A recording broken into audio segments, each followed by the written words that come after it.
paz, meus irmãos, estamos começando aqui mais um podcast aqui no nosso canal, seguindo aqui a nossa série, falando aí sobre as igrejas da Ásia Menor. Hoje nós vamos falar sobre a igreja de Tiatira, né? Essa já é a quarta carta, né, do nosso Senhor Jesus Cristo, as igrejas da Ásia Menor.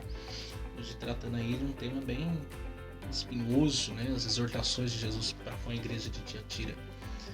Em relação à tolerância a Jezabel, vamos entender um pouco sobre esse tema. E estamos também recebendo o pastor aqui, meu amigo Luiz Driverson, né? Exatamente. É assim mesmo que fala? Nome difícil, vai saber como pronunciar. Vai bater esse papo com a gente. Eu quero já que vocês se inscrevam aqui no nosso canal, deixa aí o seu joinha, pega esse link, aproveita e compartilha aí o maior número de pessoas possíveis nos grupos do WhatsApp, no Facebook, no Instagram. Aproveita aí, compartilha aí o maior número de pessoas possíveis. E vocês também podem se inscrever lá no canal Palavra Viva, temos também um conteúdo lá exclusivo lá toda semana, vocês podem estar acompanhando lá. Nós vamos rodar a nossa vinheta aí e nós voltamos já. Guerras, terremotos, símbolos misteriosos, juízo final, fim do mundo. Livro Sagrado.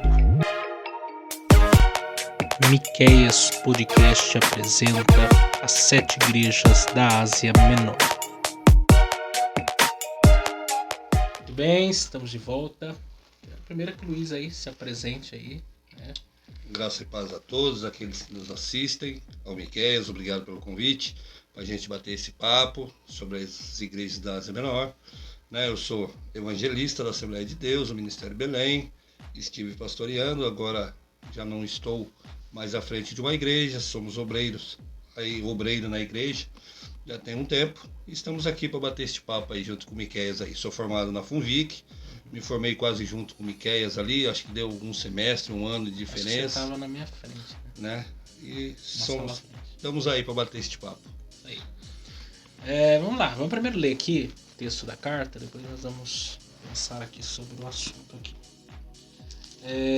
Apocalipse 2, a partir do 18, diz assim: E ao anjo da igreja de Tiatira escreve: Isto diz o Filho de Deus, que tem os olhos como chama de fogo e os pés semelhantes ao latão reluzente. Eu conheço as tuas obras e o teu amor, e o teu serviço, e a tua fé e a tua paciência, e as tuas últimas obras são mais do que as primeiras. Mas tem contra ti o tolerares que Jezabel, mulher que se diz profetiza, ensine e engane os meus servos, para que se prostituam e comam dos sacrifícios da idolatria. E dele tempo para que se arrependesse da sua prostituição, e não se arrependeu. Eis que a porei numa cama, e sobre os que adulteraram com ela virá grande tribulação, se não se arrependerem das suas obras. E ferirei de morte a seus filhos, e todas as igrejas saberão que eu sou aquele que sonda as mentes e os corações, e darei a cada um de vós segundo as vossas obras. Mas eu vos digo a vós e aos restantes que estão em Tiatira, a todos quanto não têm essa doutrina, e não conheceram, como dizem, as profundezas de Satanás, que outra carga vos não porei. Mas o que tendes, retende-o até que eu venha. E ao que vencer e guardar até ao fim as minhas obras, eu lhe darei poder sobre as nações.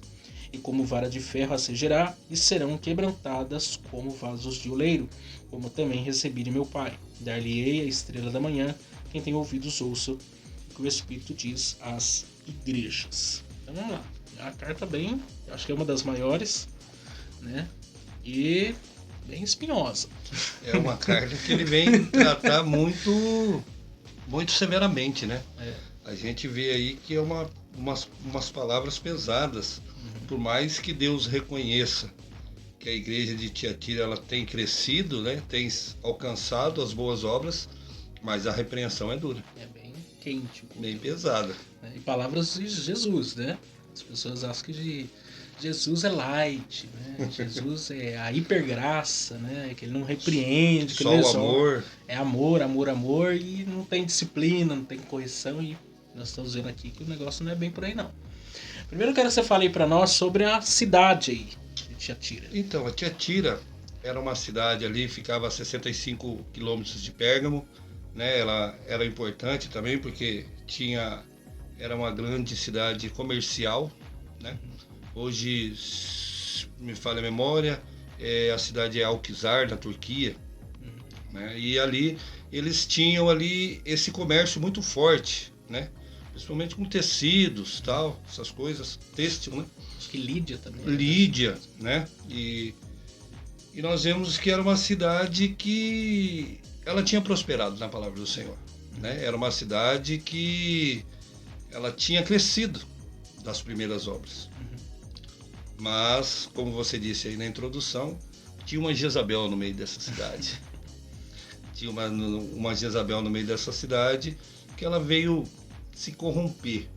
Mas o interessante que nós vemos é que as pessoas, elas gostam de estar em evidência, e não só isso, porque tinha bastante associação em Tiatira, digamos, os sindicatos. Sim. E quem não fosse para o lado de Jezabel ou das suas divindades, não poderia entrar na sociedade. Tinha um templo, Apolo, né? E a Sim, Artemis. E eles, de alguma maneira, eles tinham que ir lá e adorar os deuses de Jezabel para poder fazer parte da sociedade. Então era uma cidade que era muito importante para a época, mas com uma Jezabel no meio. E uma igreja estabelecida lá, né? No meio dessa turbulência, que não é muito diferente dos dias de hoje, né? Cidades que, principalmente nos dias atuais, que a cultura não tem nada a ver com a nossa fé, efetivamente, né? E muitas vezes nós acabamos fazendo a vontade de outras pessoas para que nós possamos ser inseridos, né, nos dias de hoje da mesma forma.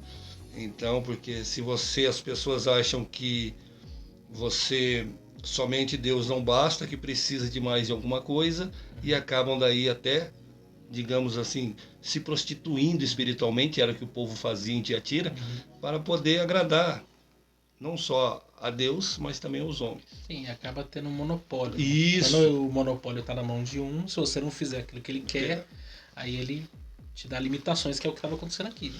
E daí quando eu estava estudando sobre essa carta, veio uma pergunta à minha mente. E eu fico, para quem quiser refletir, a quem você tem agradado? A Deus ou aos homens? Né? Porque muitos se venderam ali, se prostituíram espiritualmente para poder entrar nessa sociedade que tinha em Tiatira. Né? Então, nós temos que parar e pensar. O que será que eu estou fazendo? Será que todo aquilo que eu procuro agradar a Deus está no contexto bíblico, está na minha fé? Ou eu tenho que fazer algo mais para mim estar perto de algo, perto de alguém, ou para ser aceito, enfim. Que é o politicamente correto. Correto, exatamente. Que é a cultura... Hoje qualquer coisa na internet vira motivo do linchamento virtual. Sim. Né? Até recentemente aí fala acho que é Bruna Carla, né? Sim. Que fez uma declaração e aí pessoas que não comungam da nossa fé e querem impor as suas crenças, os seus valores a nós, acham que a gente está sendo intolerante, quando eles que estão sendo intolerantes. Né? Que é tolerante, eles querem a tolerância desde que concorde com eles. Se discordar deles, já é intolerante. Exatamente. Hoje, nos dias atuais, nessa idade contemporânea que nós vivemos, parece que não basta só você creu, parece que não basta, parece que tem que ter algo a mais. E as pessoas de fora te cobram isso. Né? É isso que você está falando. Então, se a gente não concorda com uma coisa, você é intolerante. Mas nós, que somos crentes em Cristo Jesus, nós temos que acreditar naquilo que professamos a nossa fé, que é a palavra de Deus. E o que não está ali, não é verdade? E aqui é interessante a forma que Jesus se apresenta, né? Exatamente. Isso diz o Filho de Deus, é a única vez que ele se apresenta dessa forma, nas outras cartas a gente não vê isso.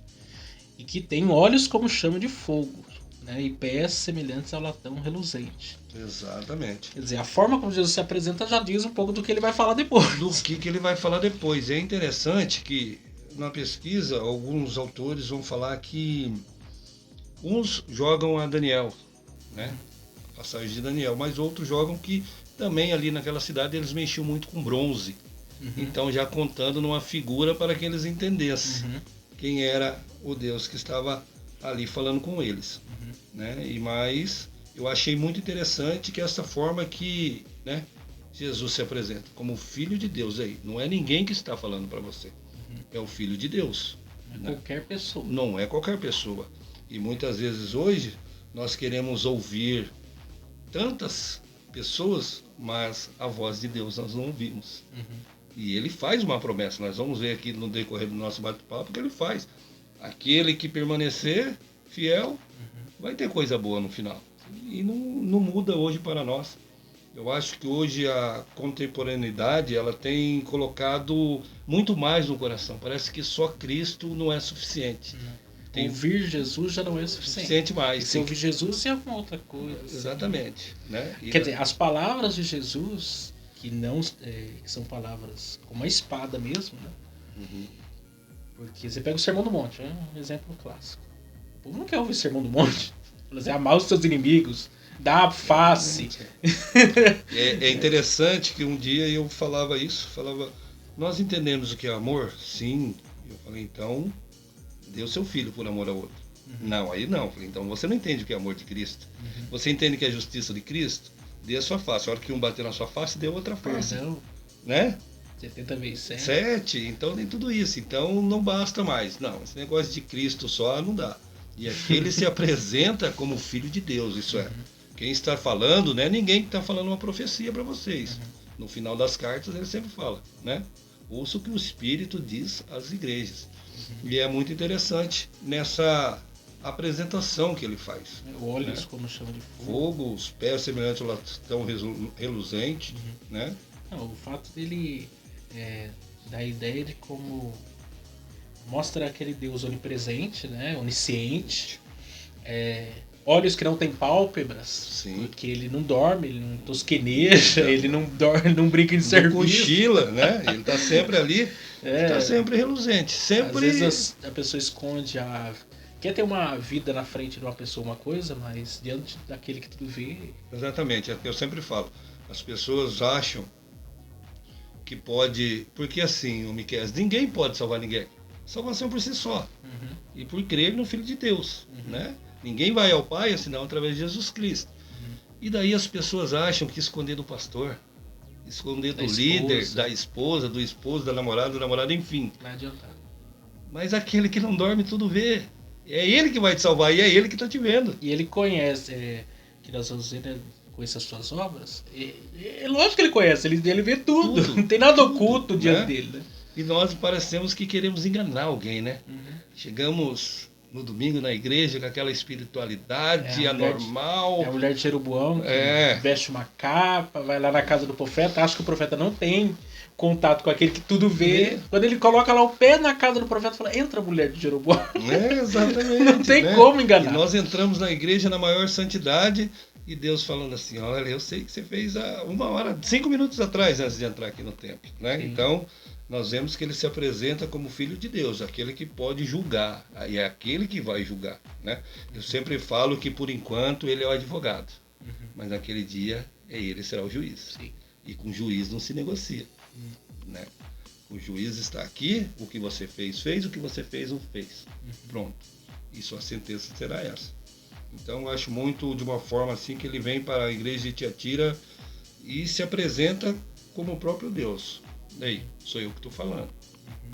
Né? Sou eu que estou vendo o que vocês estão fazendo. Sim, até na carta a Pérgamo, ele se apresentou como aquele que tem a espada, né? Afiada. Aqui ele já tem os olhos como um chão de fogo. Quer dizer, essa imagem, muitas vezes, isso é interessante, porque às vezes a gente pinta uma imagem de Cristo que ele não é. Que ele não é. E aquilo que ele é, a gente não quer encarar, porque você não quer encarar um Cristo que tem olhos como chão de fogo, tem uma espada na mão, como um guerreiro. Você não quer esse Cristo, você quer um Cristo com uma pombinha na mão, você jogar assim. Sem chicote, né? E assim, a gente faz uma alusão. E hoje também o relativismo nos apresenta esse Cristo. Qual Cristo queremos ver? Né? Porque no relativismo tudo pode. é uma forma de Quem amar. dizem que eu sou, né? Ele Exatamente. mesmo lá atrás, um diz que é Elias, outro diz que é não sei quem. Exatamente. Eu vou adorar do meu jeito. Não, mas é do seu jeito, será que tá? Não, mas eu tô adorando, isso é relativo. Ele vai me aceitar assim. Será que vai aceitar mesmo? Né? Será que a gente chega, eu sempre falo isso, será que a gente chega na igreja atrasado? Hoje não precisamos fazer sacrifícios, mas nós temos que dobrar nossos joelhos, confessar os nossos pecados, para nós podermos adorar o Todo-Poderoso. E nós achamos que não, do jeito que nós chegarmos, tá tudo bem, ele vai aceitar, porque Jesus me ama. Ele te ama. Mas é igual você falou. É um amor que não tem. O amor que não tem correção já não é amor, né? Exatamente. Porque Deus ainda lá em Hebreus fala que ele ama como o pai que corrige é o pai que ama. Se não corrige é um bastardo. Exatamente. Nem filho é. Exatamente. E porque senão o relativismo cai por terra, porque o evangelho é transformador, então não é relativo. Não é uma mensagem que mantém você na mesma forma que você chegou. Exatamente. Venha como estás, mas você vai ser transformado. Senão não tem condição. Porque senão não é evangelho de Cristo, não é verdade? Que evangelho é esse que não muda a pessoa? Né? E aí ele se põe nesta figura aí para a igreja de Tiatira. A igreja que tem sérios problemas. Aqui ainda no 19, né, vai fazer os elogios. Eu acho interessante isso, porque Sim. sempre nas cartas você vê isso, exceto o Laodiceia, que não tem nenhum elogio, mas e Esmirna não tem nenhuma crítica, né? Mas nas demais tem elogios e tem críticas. Pressupõe dois grupos de pessoas na igreja. Quer dizer, uma igreja pode ter fiéis e infiéis.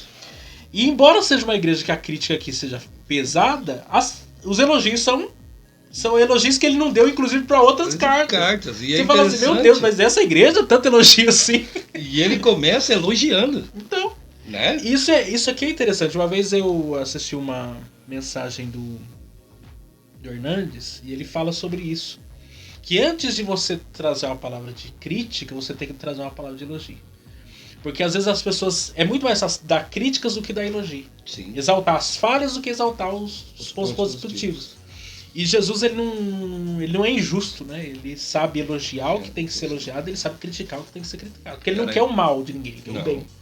E aí ele coloca, né? Ele se faz bem esse elogio, igual ele diz aqui, eu conheço as tuas obras e a tua caridade, o teu serviço e a tua fé e a tua paciência, e que as tuas últimas obras são mais do que as primeiras. Olha que maravilha. 5 elogios. Ele fala, ei, eu conheço vocês. Olha, de quando foi fundada a igreja de vocês até hoje, vocês cresceram, porque ele vai falar que a obra deles é maior, né, do que as primeiras. É interessante aqui, porque nas outras sempre aparece a palavra obras, mas não aparece fé. E a gente sempre pressupõe fé obras com fé. Mas aqui não, aqui tantas obras como a fé exaltada, e ainda diz que as últimas obras são melhores do que as primeiras. Quer dizer, ela estava num patamar, ela avançou comparado ao que ela estava lá no começo. Quer dizer, é um Cristo que conhece você desde o primeiro dia que você se converte até o momento atual. Ele consegue fazer um gráfico. Sim. Assim, não, esse cara está melhorando, esse cara está piorando. E assim, eu vejo quando você compara com as igrejas que Paulo vai escrever as cartas. Ele sempre está incentivando, olha, você não precisa mais fazer isso, você não precisa da circuncisão. Sim. Ele sempre... E aqui a Corinto, né? Exatamente. Eu queria dar alimento sólido, mas vocês estão no leitinho. Né? Até Hebreus também, a carta aos Hebreus tem uma parte lá que fala sobre... Já era para vocês estarem em outro nível, mas ainda estamos tendo que tratar vocês com outra realidade. Verdade. E daí, para Tiatira, ele fala, não, ei, eu conheço. Desde quando ainda vocês cresceram, isso é, não teve um retrocesso. A igreja foi plantada e a igreja cresceu, né? E daí eu pensando, e a gente chega assim na conclusão, será que foi, digamos assim, o marasmo ou a mesmice que levou essa igreja simplesmente a falar, vamos conhecer coisas de fora? Ou chegou esse pensamento que hoje nós temos do relativismo, até aqui tá bom, mas vamos ver o que tem aí fora. Nós sabemos, nós comentamos aqui sobre Jezabel, sobre a sociedade, que eles teriam que ir adorar esses deuses, né? Porque a prostituição lá foi espiritual, né? E eles acabam abandonando a Deus e vão adorar outros deuses para poder ser inseridos na sociedade. E daí a gente pergunta, será que hoje nós precisamos disso? Para agradar alguém, nós temos que desagradar a Deus? A pergunta é, quem interessa nós agradar? Não é a Deus? Né? Não Exatamente. existe, Então, porque às vezes na tentativa de agradar alguém, ao invés de agradar a quem realmente interessa, que é o próprio Deus, porque não adianta você ser aceito na sociedade e ser rejeitado no céu. e ainda mais sendo um discípulo de Cristo, Então. não é verdade?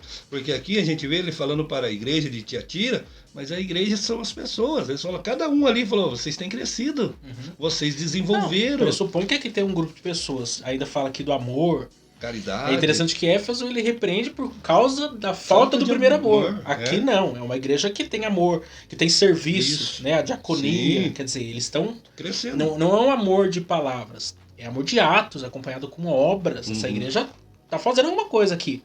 Paciência, né? Que é necessário. Paciência pressupõe tribulação, porque não tem paciência e tribulação. Sem tribulação, exatamente. E daí ele coloca ali, ó, vocês estão fazendo. Mas de repente, em algum momento, ele vai falar assim, por quê? Por que pegar um atalho? Porque hoje em dia, eu acho que o evangelho estão abrindo muitos atalhos para o evangelho. O caminho é esse. Mas se você quiser pegar uns atalhinhos por aqui, você vai sair lá na frente. Pegar aquele... Não é verdade? E a igreja de Tiatira falou, opa, espera aí. Nós somos fiéis, nós fazemos tudo, a caridade, o amor. Mas vamos agradar a Jezabel também?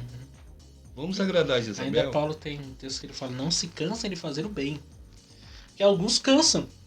Às vezes, e porque até tem coisa que é complicado, porque as pessoas pensam que é o seguinte, você vai fazer o bem e o bem vai vir de maneira automática. E a tendência não é essa. Exatamente. Pelo contrário, você vai ser odiado pela sociedade. Exatamente. Você vai fazer o certo porque você é fiel a Deus da sua palavra, mas não quer dizer que isso vai te dar acessos a todos os lugares. Não. As pessoas não querem. Nós estamos numa contracultura. A cultura do mundo é o avesso.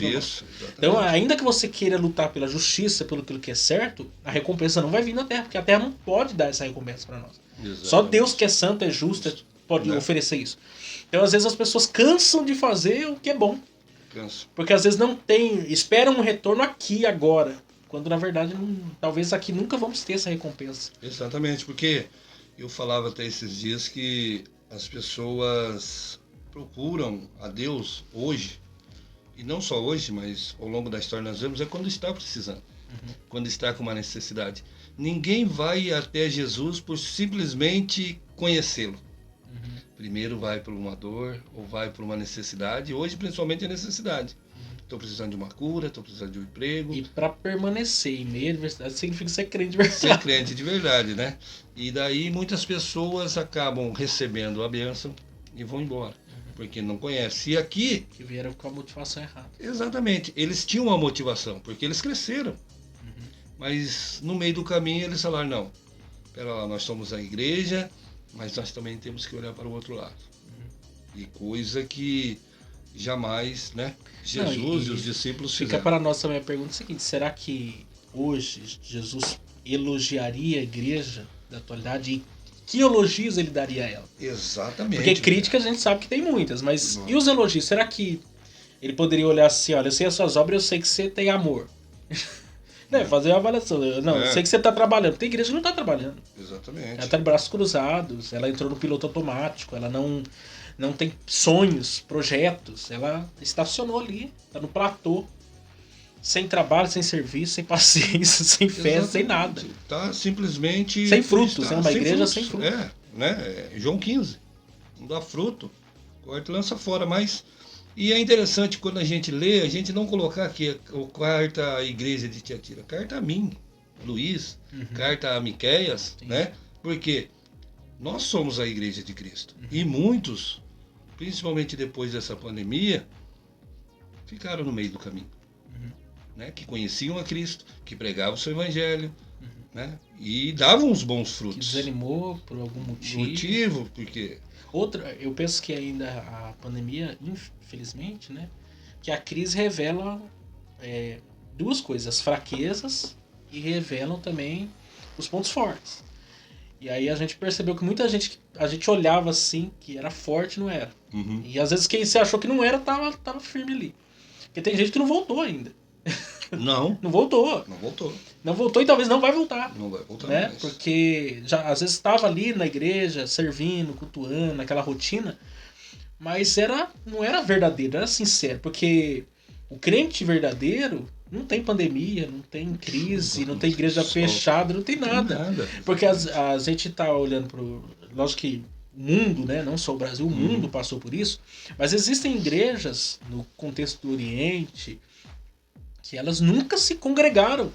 Igual a gente se congrega toda semana, uma vez por semana, ceia, tal. Não, é aquele culto escondido nas cavernas. Você carrega uma página de uma Bíblia. Não pode nem dizer.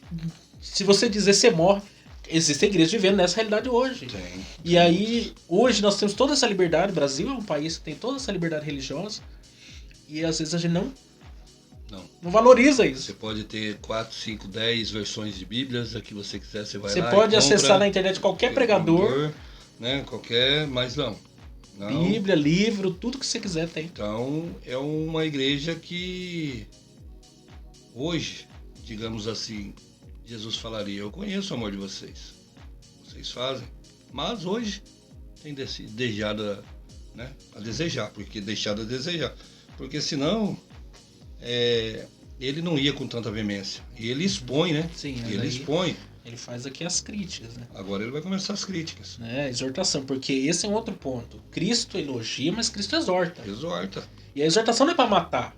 A exortação, e aqui você vai ver que ele chamou o arrependimento, não quis arrependimento.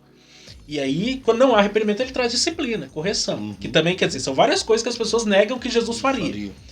Jesus, ele disciplina, quer dizer, chama a conversão, ao arrependimento de pecado, mudança de vida. Se a pessoa não quiser, ele vai disciplinar. Porque as pessoas pensam assim, na era da graça não tem disciplina. Alguns querem até tirar Atos capítulo 5 da Bíblia. Eu essa semana estava vendo aquela conferência Graça Transformadora, do Luciano Subirá, e ele falou uma coisa que eu achei muito legal que ele falou que a graça, ela não vem abolir a lei, de forma alguma. Ela vem para abolir o pecado. Né? Mas agora nós vivemos um tempo mais fácil. Ainda ele deu o exemplo. No Antigo Testamento não adulterarás. Mas o Novo Testamento fala que se você pensar, cobiçar, você já está pecando. Não aliviou nada, piorou. Você entendeu? E as pessoas acham que a graça veio para tirar a lei. Não, a lei existe, a lei está aí. A graça ela é mais radical do que a lei. A lei, exatamente. Porque eu gosto de usar... a graça é pecar contra o amor. Então imagina a pessoa que você mais ama na face da terra, sua esposa. Você consegue dar é lógico que tem gente que faz isso. Mas você consegue dar um tapa na cara da sua esposa que você ama? Não tem condição. Quer dizer, na graça, quando nós pecamos, você está pecando contra aquele que sangrou por você lá na cruz do Calvário. Exatamente. É dar um tapa, é cuspir em Jesus. É fazer o que fizeram com ele. Exatamente. Então, é não entender quão grande foi o amor de Deus e a graça de Deus ao me salvar, morrer por mim, sabendo quem eu era. Com certeza, né? Então, as pessoas não colocam isso às vezes na balança e acham que a graça, que é o que até a revista Escola está tratando, é a banalização da graça. Exatamente. A graça se tornou banal.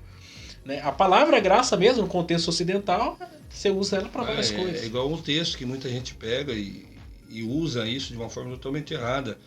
Onde abundou o pecado, superabundou a graça. Então, a graça está maior que o pecado, então eu posso pecar. O próprio Paulo se antecipou ao questionamento dos romanos. Falou assim, então continuaremos o pecado para que a graça superabunde? Para assim, de modo nenhum, pô.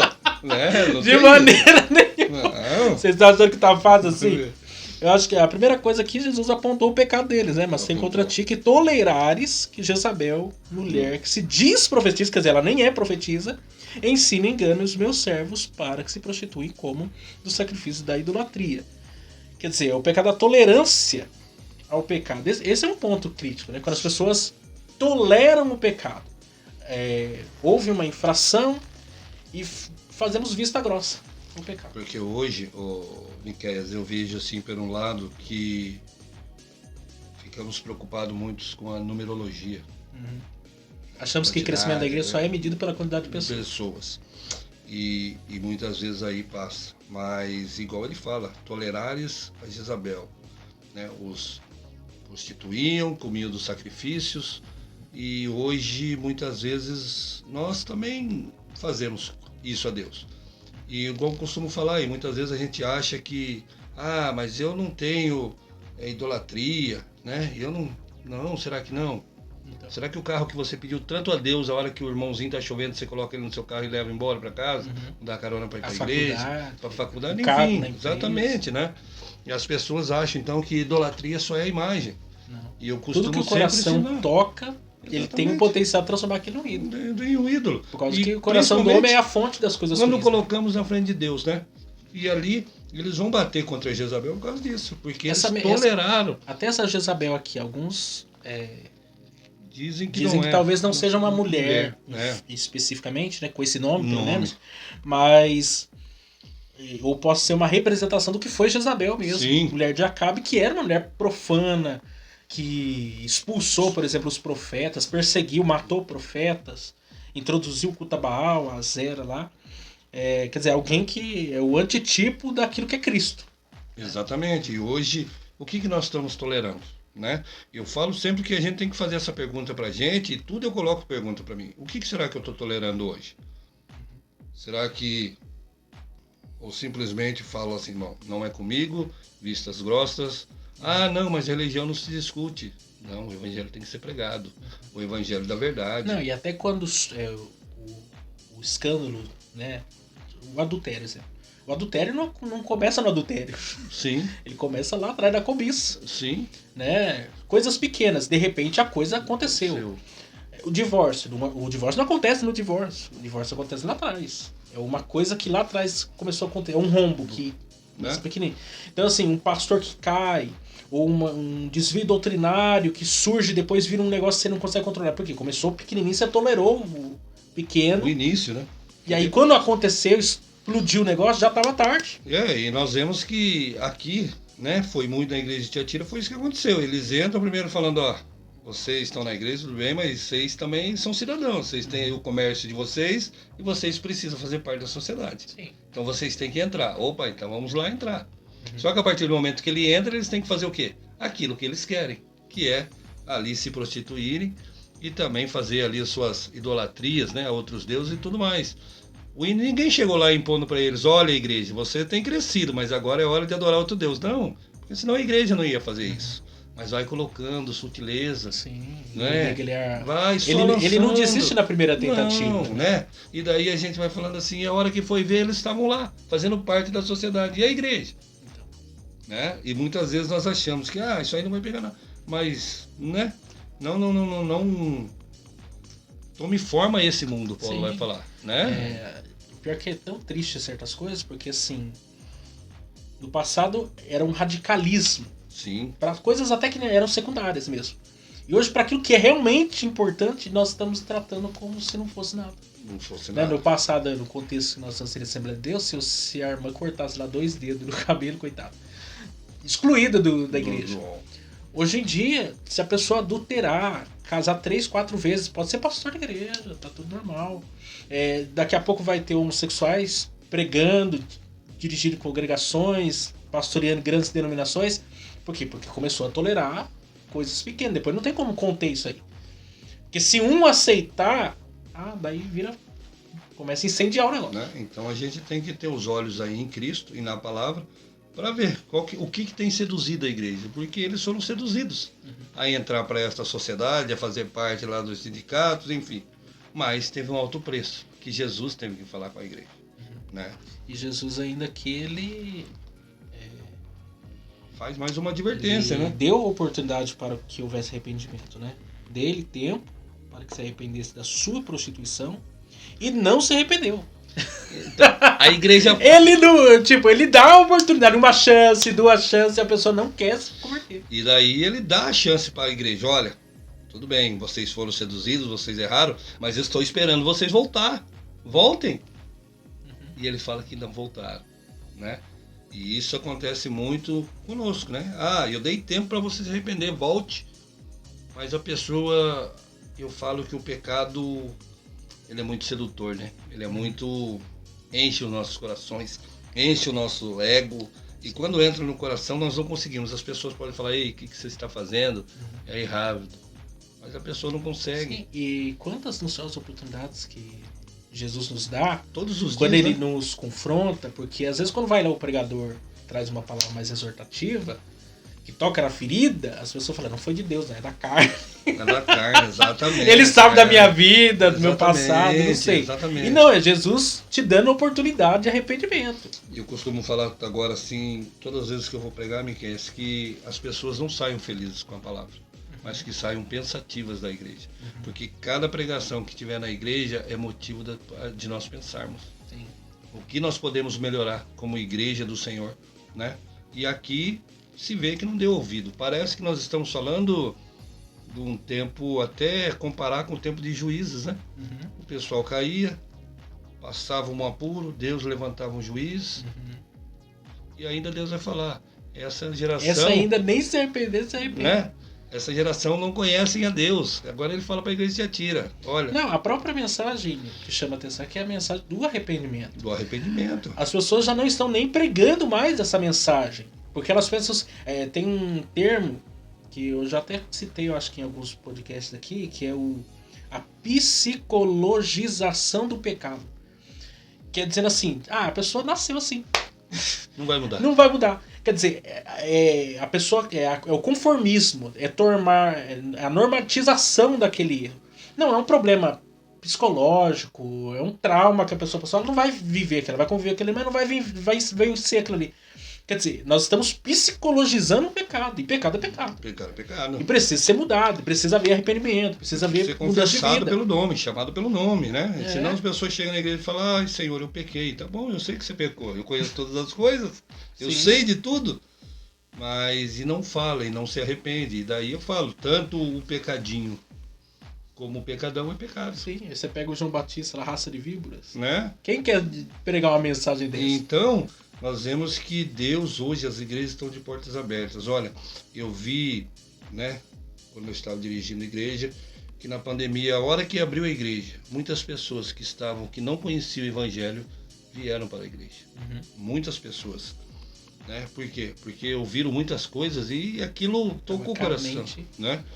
Mas, por outro lado, aqueles que estavam dando bons frutos, acho que desanimou. Né? Bom, a gente botava fé em Jesus e por fim vem, fecha a igreja e tudo mais, e agora? Por causa também de uma teologia de anos sendo pregada, um triunfalismo. Sim. Que você vai vencer, tudo você vai vencer. Nem sempre. A gente tem que entender que você já é mais do que vencedor em Cristo Jesus. Você tem Cristo como seu Salvador, isso é a maior vitória. Agora, não quer dizer que em tudo você vai vencer. E Jesus nunca prometeu isso pra ninguém. Eu sempre coloco o Salmo de Asaf, né? Que ele vai falar que ele olha para a janela e os pés dele quase se desviaram. Então. Porque estava vendo os outros, eu sempre costumo dizer que eu me converti em Taubaté, na Igreja das Portas Amarelas. E tinha um diácono lá, que ele... bicicletinha e chuva, ele era esposo de uma filha. A filha no cano da bicicleta, uma barra forte, a esposa chegava pingando na igreja, toda vez que chovia. E ele falava, estou pedindo um fusquinha. Aí Deus deu um fusquinha para ele. Mas daí o irmão não aparecia mais na igreja, só queria pescar, só pescar. Isso por causa deu fusca. Daí Deus falou, vou ter que tirar. Tirou. E voltou para a igreja de bicicletinha de novo, tomando chuva. Então assim, as pessoas, elas... querem muito de Deus, mas não para Deus, para si mesmo. Né? Pedem, nem sabem o que vão fazer com aquilo que pedem. Não, e o sofrimento, você vê a igreja de Esmirna, ele já era uma igreja pobre, já estava em sofrimento. Aí Jesus poderia falar assim, vou livrar vocês. Não, se prepara aí, segura o cinto, porque vem uma tribulação de 10 dias. Quer dizer, Jesus ele poderia livrar? Poderia. Mas tem hora que ele não vai livrar. E não aí? Vai livrar. Como é que vai ser? Tem hora que você vai continuar eu vou abandonar inteira. A Exatamente. fé. Né? Porque eu costumo dizer, pega a vida dos apóstolos. Quem teve vida fácil? Então. Daí você pega alguém e fala assim, mas João ficou tranquilo. Ficou tranquilo? Tem que passar por um caldeirão de óleo fervendo, e daí? A Patmos aqui era lugar de exílio. De asilo, né? Para as pessoas que atrapalhavam o império. Exatamente. Ele não estava numa colônia de férias. Né? Ele estava numa prisão.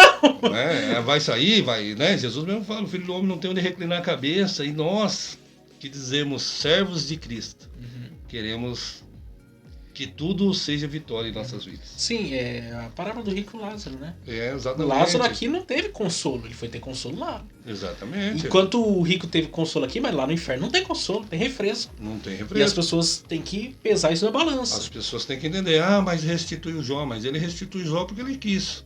Mas se ele não restituir? E acabou. Continuava sendo Deus. E Jó ia continuar sendo fiel. Fiel, com certeza. Acabou. Porque ele sabia do coração do servo, né? E eu lembro que meu trabalho de conclusão foi a teologia da retribuição. E isso hoje é verdade. As pessoas acham que tem que fazer para Cristo devolver. Eu já tô indo é uma coisa que a gente tolerou, virou um rombo, e essa teologia está na cabeça das pessoas e não conseguimos muitas vezes tirar isso da mente das pessoas mais. Porque não, é o seguinte, eu sou fiel, então na minha casa não pode bater o desemprego. Na minha casa não pode vir a doença. Não posso perder, se tiver grávida não pode perder a criança. Exatamente. Meu filho não pode ter doença na minha casa. Daí o apóstolo Paulo fala em tudo dai graças. Nossa, mas o apóstolo Paulo, não sei, porque quem que vai dar graça na beira de um caixão? Mas tem que dar. Não, e ele, escrevendo Filipenses, alegrai-vos da esperança, outra vez Chico alegrai-vos. O cara tava na prisão. Como é que o preso com um soldado junto a ele a cada hora ali. Então, o que nós temos que entender da igreja de Tiatira e para nós hoje é que Deus deu a oportunidade. Mas do mesmo jeito que ele fala que muito, né, não se arrependeram, hoje é muita gente. Tem a oportunidade todos os dias, mas não quer. Tem aqui ainda, Jesus advertiu sobre as consequências do pecado que viriam sobre eles, né, por não terem se arrependido, né?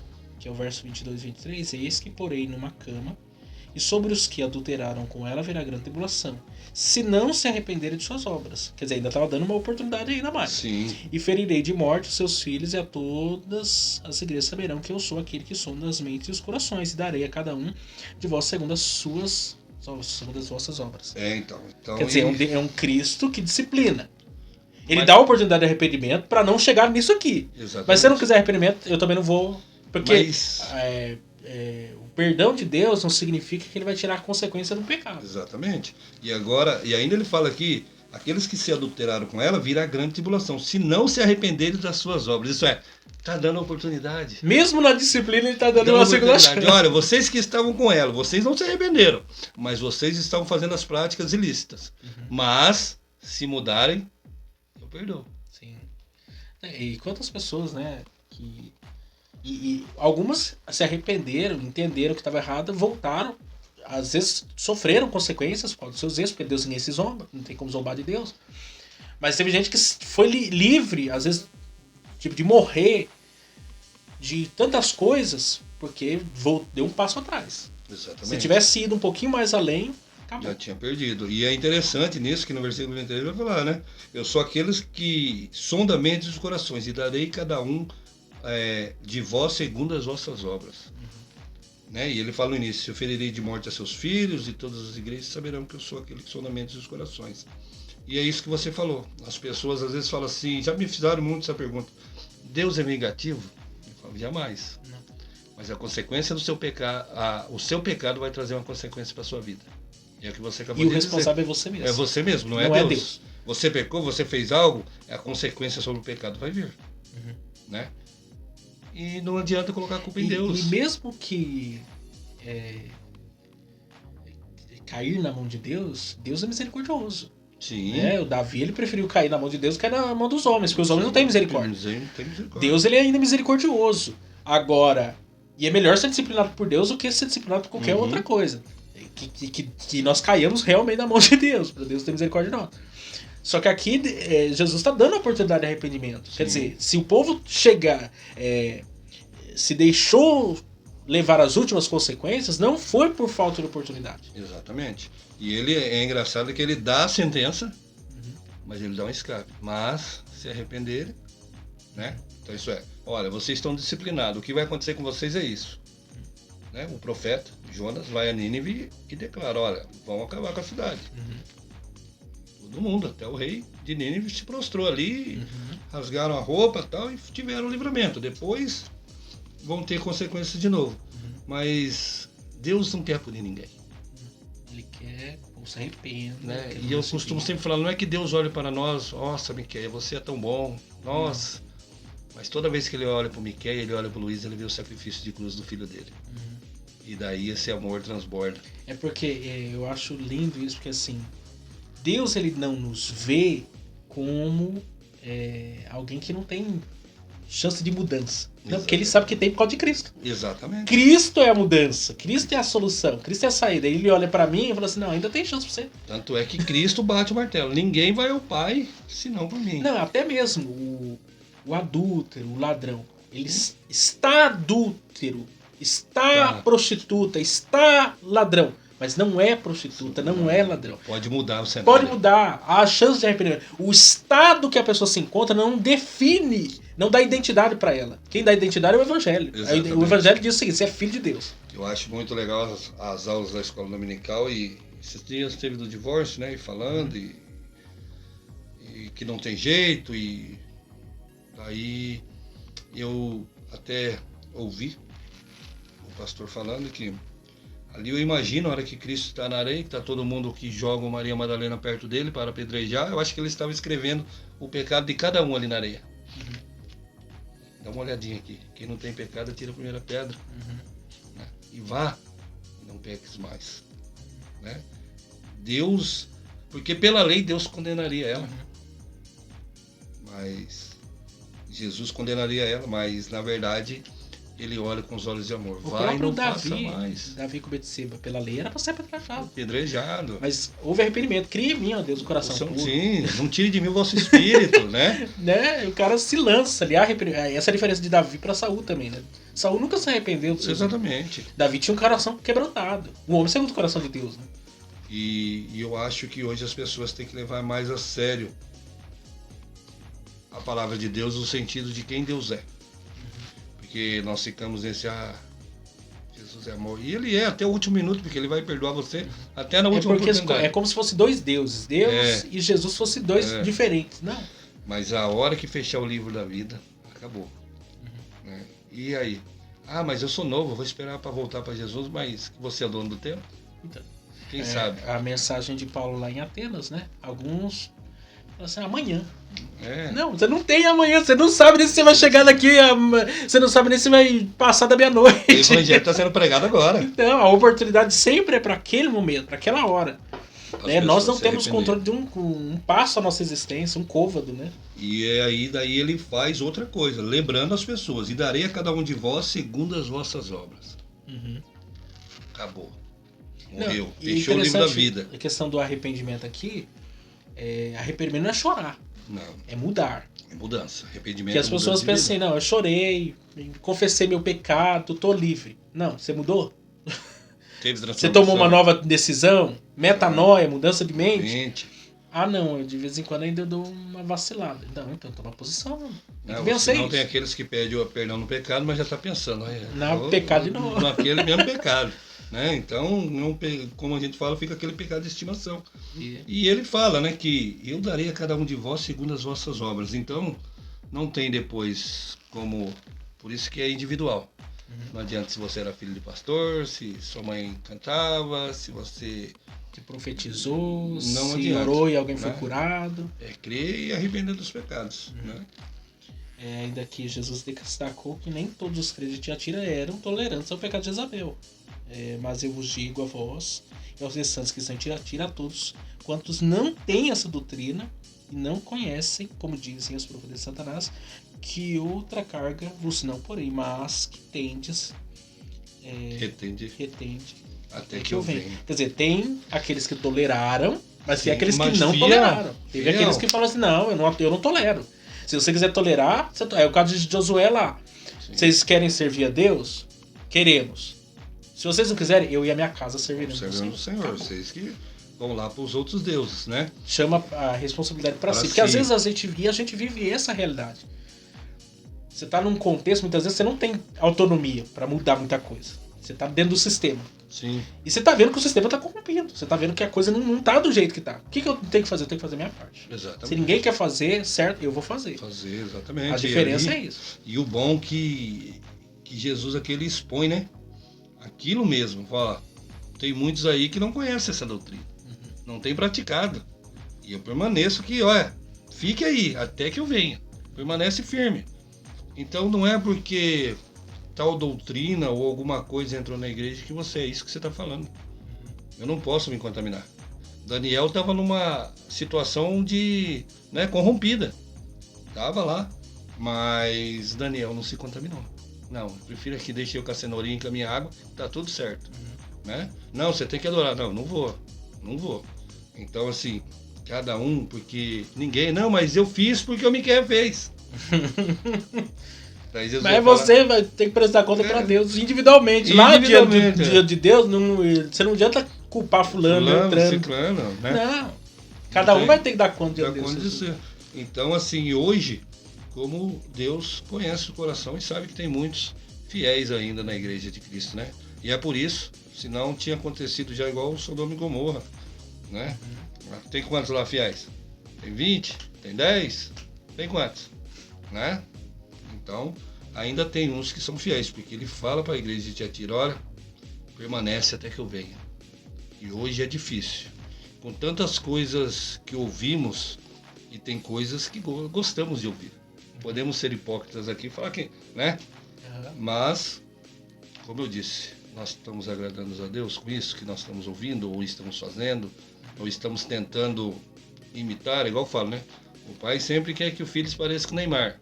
Por que não quer que seja parecido com o Paulo? Não é verdade?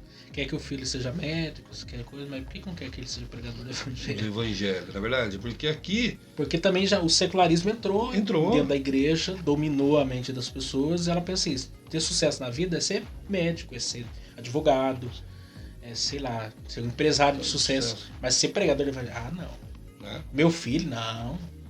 E tem uns que são e querem fazer fortuna em cima ainda, né? Porque...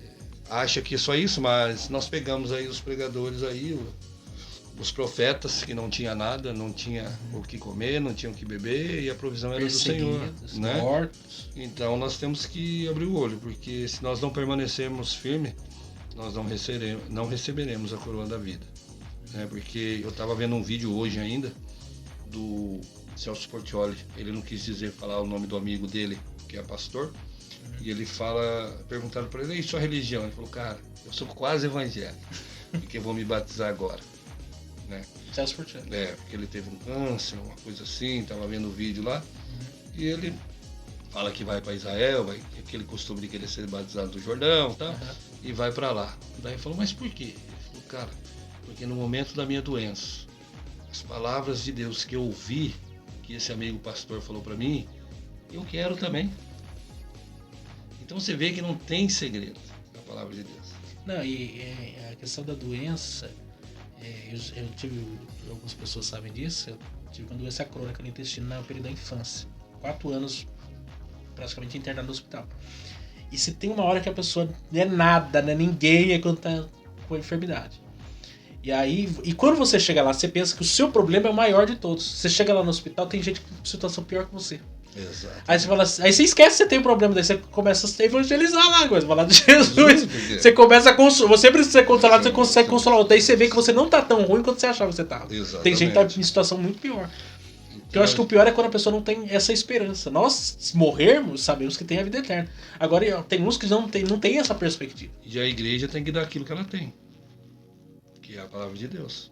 Né? E eu costumo falar que a gente estar dentro de domingo, dentro de um templo, é gostoso a gente congregar junto até para crescer, né? Mas o mais gostoso é a hora que a gente sai do portão para fora e começa a falar de Jesus para aqueles que não conhecem. Sim. Tem um episódio no Antigo Testamento, a filha, filho ou neta, não estou lembrado, que escondeu Joás, o rei, né? Porque a filha de Acabe, né, assumiu o trono interinamente e mandou matar todo mundo. E aí, eu acho, se não me engano, é filha dela, eu acho que é Joelba. Depois vocês conhecem a Bíblia de memória, eu coloco aí as coisas. Ela esconde, né? Ela casou com um cara que era levita, era sacerdote lá, e escondeu ele dentro do templo. E quando você olha o contexto, você fala assim, mas essa mulher aqui, primeiro, era pra casar com esse cara. Porque era pra ser igual a mãe. E ela é o tiro fora da curva. Quer dizer, ela não seguiu o caminho, como os filhos de Corá. Sim. Corá seguiu um caminho, os filhos dele falaram assim, eu não, eu quero outro caminho. E entraram, escreveram salmos, tal, até o salmo lá de 42, né? Assim como a corça anseia por água, assim somos nós da tua presença, porque ele serviu no templo. Provavelmente é um salmo deles na Babilônia, e eles se lembrando do que era estar servindo a Deus no templo. Quer dizer, são um povo que, se olhar para o contexto histórico, pela influência, fala assim, era para seguir esse caminho. Mas é uma decisão. Quer dizer, eu posso mudar, eu posso ser fiel, eu não vou realmente me contaminar com esse... E nós vemos aí na igreja, né, que de Tiatira, que muitos foram e muitos poderiam ir, mas permaneceram. Falaram, não preciso fazer parte dessa sociedade corrompida.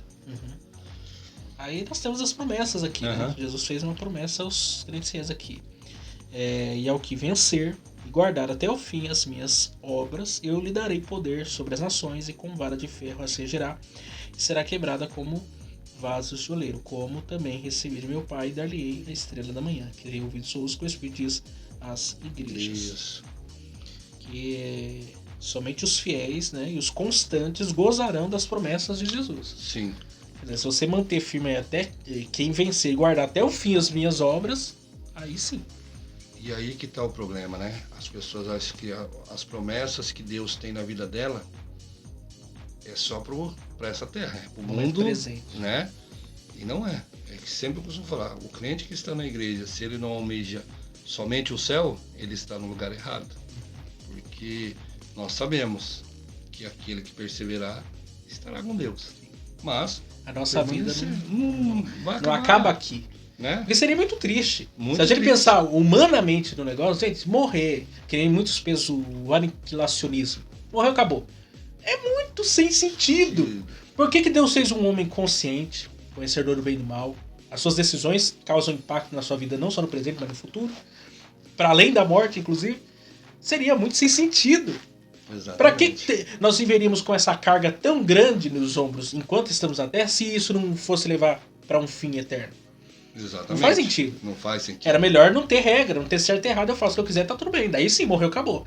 Agora, quando ele te diz, olha, se você vai por esse caminho aqui, você vai ter esse futuro, e se você fizer aquilo outro, você vai ter aquele outro, quer dizer que tem consequência, tem prestação de conta, tem... Né? E as pessoas acham, conversando um dia, a pessoa falou assim pra mim, mas minha avó sempre fala, eu era pequenininha, que Jesus ia voltar e não volta. Eu falei, bom, ele pode não ter voltado ainda nos ares.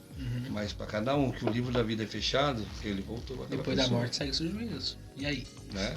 Então a gente não é que Jesus vai voltar para todo mundo. Pode não ser na nossa geração, mas ele está voltando todo dia, ele está voltando para alguém.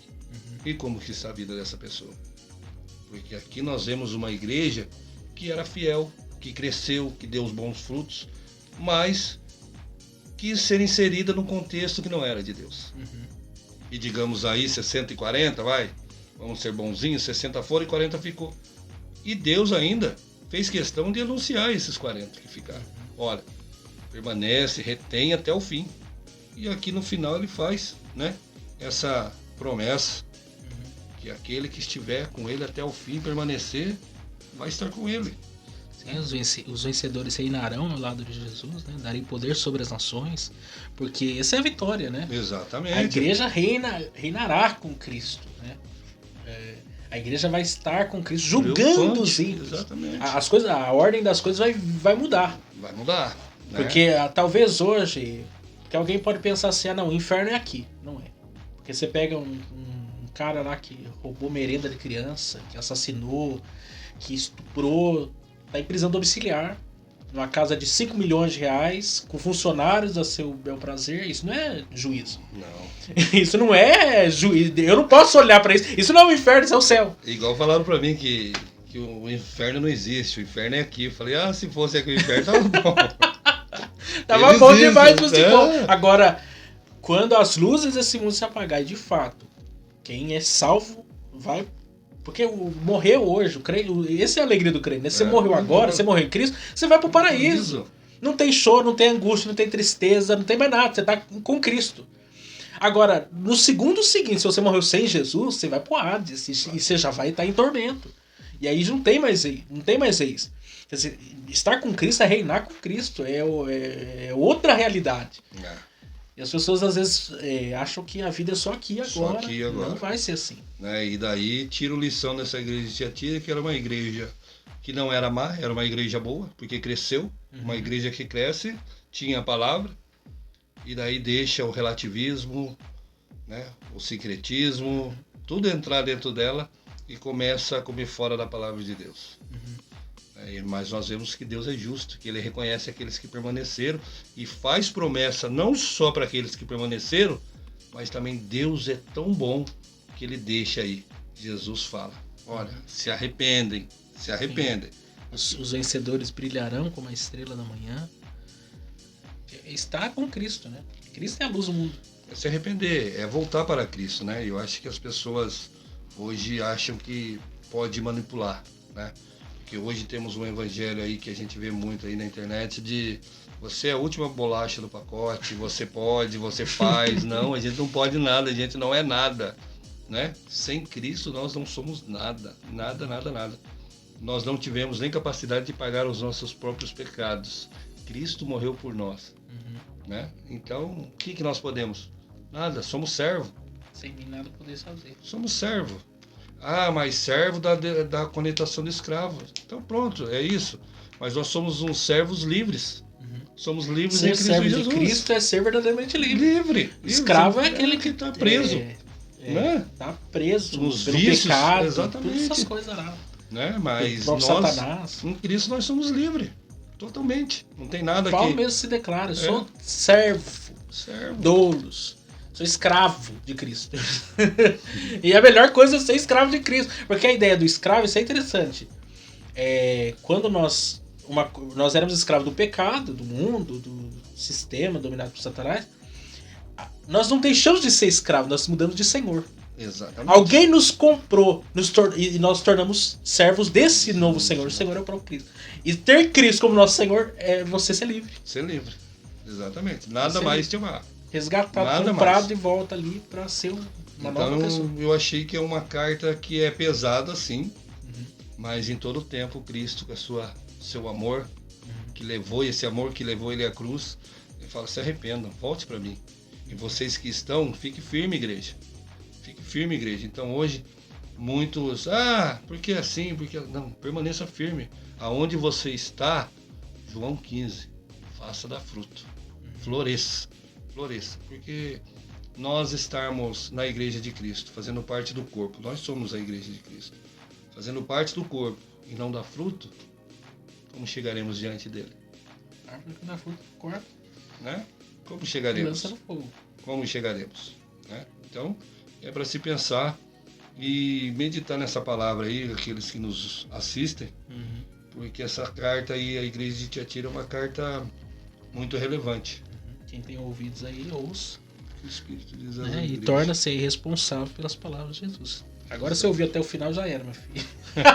Agora não tem ouviu até o final, se lascou. Agora você é responsável pelo que você ouviu aqui. Exatamente. Porque é as palavras de Jesus. Eu acho, porque às vezes quando é Paulo, ou é Pedro, ou é João, aí você fala assim, não, mas foi Paulo. Paulo tem umas horas que ele fala assim, digo eu não, Senhor, daí você fica meio que em dúvida. Mas quando é Jesus, não tem conversa. É a palavra de Jesus, ou quando você lê no Antigo Testamento assim, diz o Senhor. Não tem mais isso. Não foi fulano que disse, foi o próprio Deus que disse. E tem coisas que ele falou para que ninguém dissesse que, para não ter nem desculpa, não, mas foi Paulo que pensou assim, não, Paulo não pensou nada. Palavra, né? É a palavra. A palavra de Jesus. As pessoas não querem, o relativismo ele quer relativizar a Bíblia. Relativizar a Bíblia. Ele quer dar interpretação pessoal. Exatamente. Para a palavra. Não, ela mesmo se encarrega de se auto-interpretar. Não é a interpretação do Luiz ou do Miquel. Não. Você ela pode olhar aqui. Por ela mesma. Você olha aqui, lá no Antigo Testamento tá dizendo a mesma coisa. Você volta no Novo, tá dizendo a mesma coisa. Exatamente. E acabou. Luiz, Deus abençoe. Amém. Foi um papo bem relevante. Creio que vocês que acompanharam aí também. Todos que vieram fizeram uma oração no final. E diante de todo esse contexto de arrependimento, não podia deixar passar a oportunidade. Então eu quero que você faça uma oração para nós, encerrando esse momento que nós tivemos aqui. Deus e Pai, agradecemos, Senhor, por este momento. Nós estivemos aqui falando da sua palavra, Senhor. A Deus, coloque, Senhor, o arrependimento no coração da sua igreja, Senhor. aqueles que tanto precisam, que necessitam, ó Pai, que o arrependimento venha diariamente em nossos corações, ó Pai, e que nós possamos estar junto de Ti, Senhor, todos os dias com o coração ligado a Ti, meu Pai. Ó Deus, que nós possamos dar fruto onde nós estivermos, ó Pai, porque o Senhor conhece as nossas obras. O Senhor disse a esta igreja que o Senhor conhecia a obra deles e o Senhor conhece a nossa, ó Pai. Então, tem misericórdia, Senhor, nos dê ânimo, Senhor, nos dê caridade, amor, e cada vez mais nós possamos pregar o Seu Evangelho, Senhor, a todos aqueles que ainda não conhecem, Senhor, para buscarmos o Seu reino. Nós, como servos do Senhor, ó Pai, nós temos que buscar o Seu reino todos os dias. E mais uma vez eu peço, Senhor, nos dê a capacidade, Senhor, de nos arrepender, mas um arrependimento genuíno, Senhor, que brote da alma, ó Pai, e que nós possamos Te servir com o coração limpo. Assim eu oro, Senhor, e agradeço já a vida do Miqueias, ó Pai, em nome de Jesus. Amém. Deus abençoe vocês. Semana que vem nós estamos aí de volta, falando da igreja de Sardes, se eu não estou enganado. E se tudo der certo, o pastor Tiago Abner vai estar aqui também, falando sobre mais uma carta aí da Ásia Menor. Então Deus abençoe vocês, semana que vem nós estamos juntos.